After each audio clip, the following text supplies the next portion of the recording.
Assunto agora sério. Eu falei no início do programa, muita gente já está mandando perguntas. A gente vai falar do sarampo agora, para entender o que está acontecendo e a preocupação com o surto. Vamos ouvir aí essa matéria que as meninas fizeram para a gente iniciar nossa pauta. O Ministério da Saúde confirmou 13 casos de sarampo em tripulantes de diversas nacionalidades dentro de um navio que atracou no Porto de Santos na semana passada. Por conta disso, um mutirão foi realizado no local para que mais de 10 mil pessoas fossem vacinadas para a tríplice viral, que inclui a rubéola, a cachumba e o sarampo. Com mais de 10 mil casos de sarampo confirmados, o Brasil tem 3 estados com surtos da doença. Depois de Amazonas e Roraima, o Pará registrou 62 casos da doença até o dia 28 de janeiro, segundo informou o Ministério da Saúde. Com a persistência da circulação do vírus no país, o Brasil pode perder o certificado de erradicação da doença. Devido à transmissão contínua, estratégias de vacinação e outras ações estão sendo implementadas para controlar o surto por autoridades locais e federais no Brasil.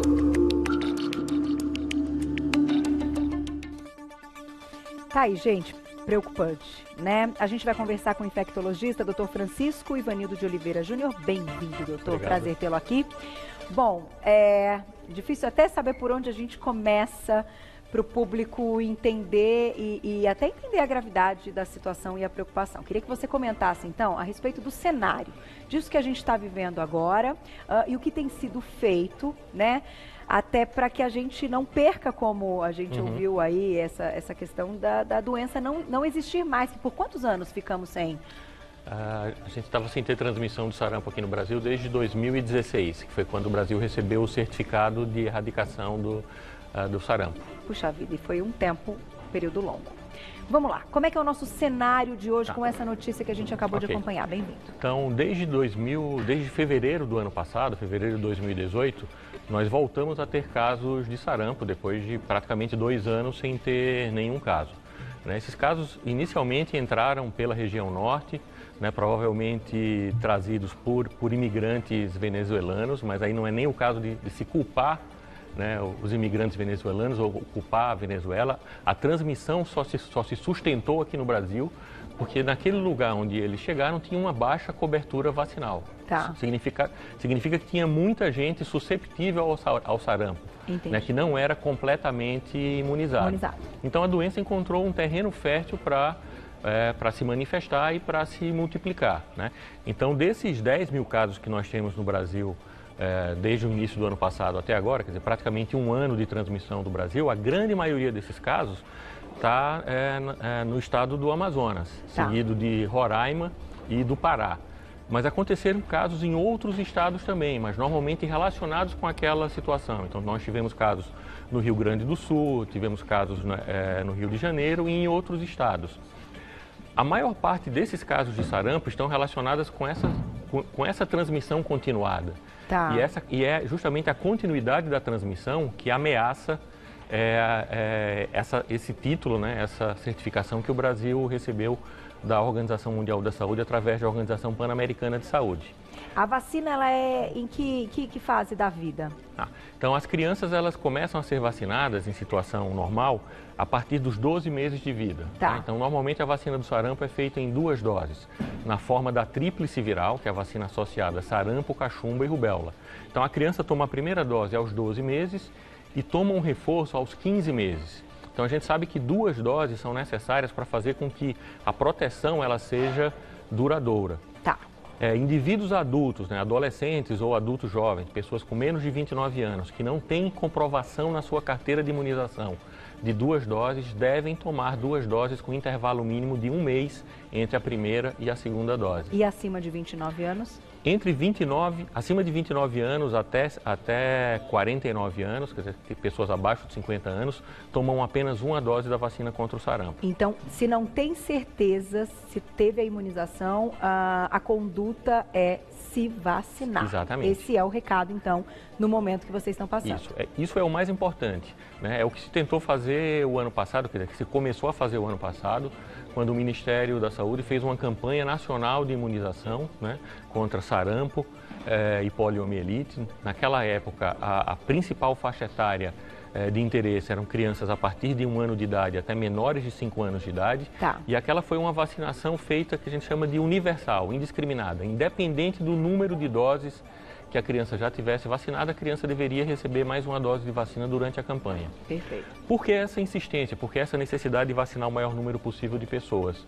Porque a gente precisa de uma cobertura vacinal muito alta, acima de 95% de pessoas vacinadas, para que a gente impeça a continuidade da transmissão do sarampo. Como é que ela acontece, então?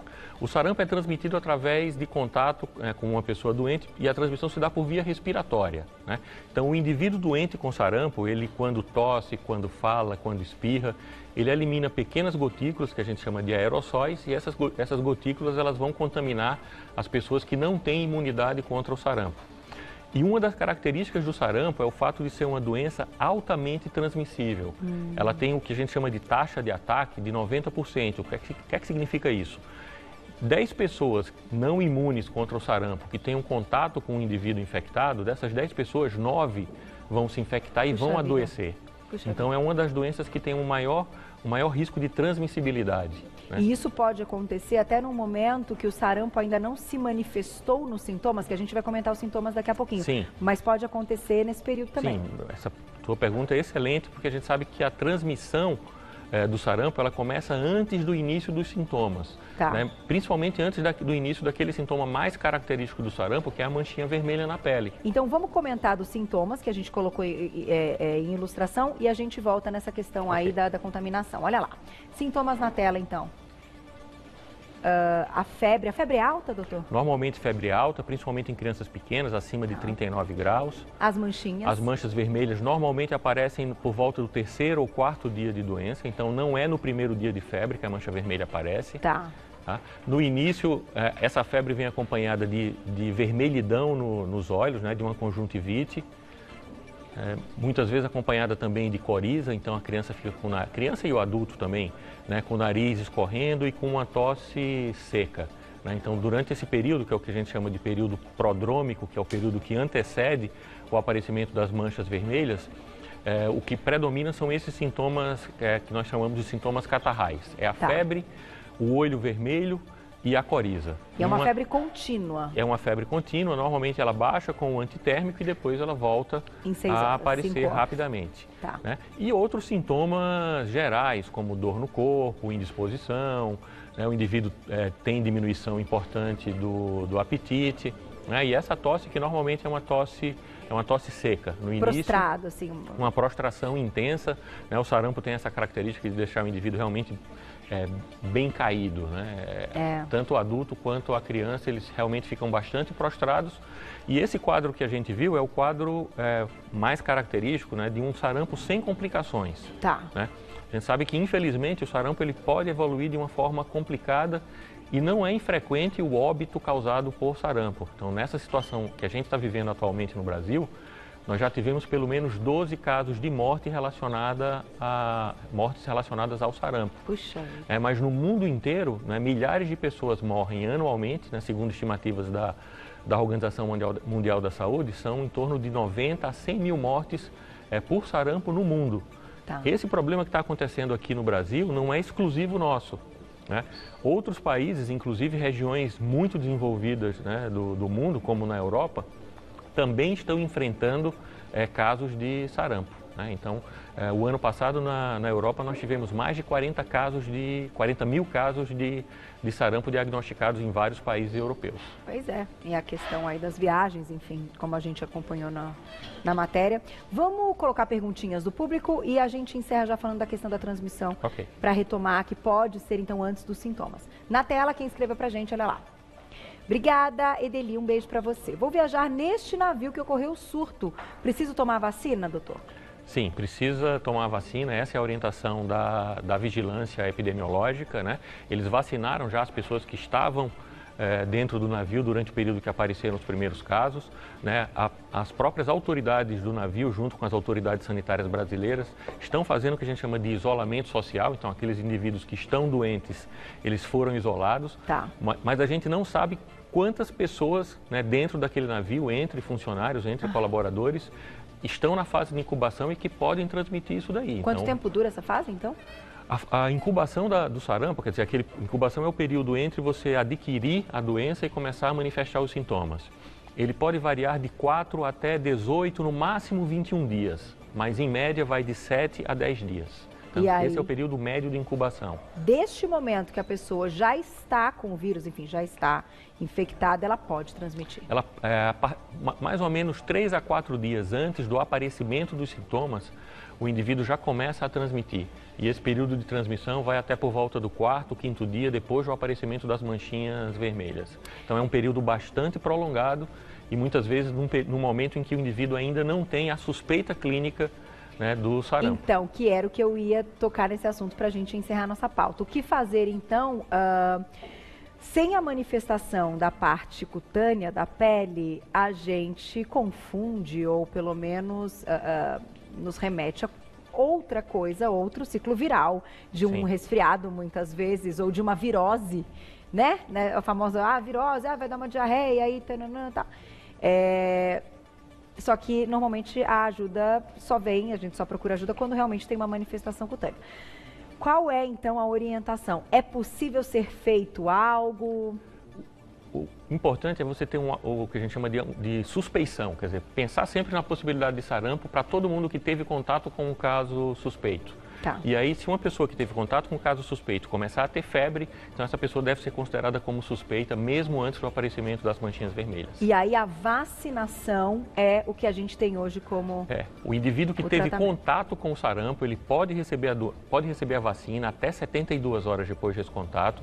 Com essa vacinação, a gente diminui o risco do aparecimento da doença, mas o ideal é sempre que a vacinação preceda o contato. E faz parte do calendário nosso, né? Faz parte do calendário vacinal. Então... Está disponível gratuitamente em todos os postos de saúde. Claro, na fase da vida que ela é gratuita, certo? Ou não? Não, mesmo pessoas fora daquele período de crianças, né, entre 12 e 15 meses, né, em qualquer momento essas pessoas podem procurar um posto de saúde, levar o seu cartão de vacina e se ela não tiver imunização prévia, quer dizer, não tiver essas 2 doses comprovadas em cartão, ela vai receber uma dose da vacina contra o sarampo. Tá aí, gente, bela pauta. A gente tem que ficar atento, não tem jeito, né? E com tanta coisa a gente ainda tem que se preocupar agora com mais uma coisa que já estava, enfim, neutralizada, vamos dizer assim, que não tínhamos. Então, sempre tem espaço para a gente falar a respeito do assunto no programa. Muito obrigada, viu, doutor Francisco Ivanildo de Oliveira Júnior, que é infectologista. Eu vou deixar um contato para vocês, para quem quiser saber mais, que é o infectologiapaulista.org.br, www.infectologiapaulista.org.br, e vale destacar que essa especialidade, né, dos infectologistas aqui no Brasil, vocês fazem um trabalho muito bacana, inclusive de conscientização de informações claras para o público. Sempre que a gente tem aqui alguém com essa especialidade, é sempre uma bela entrevista. Muito obrigada, viu, doutor? Agradeço. Até a próxima. Até.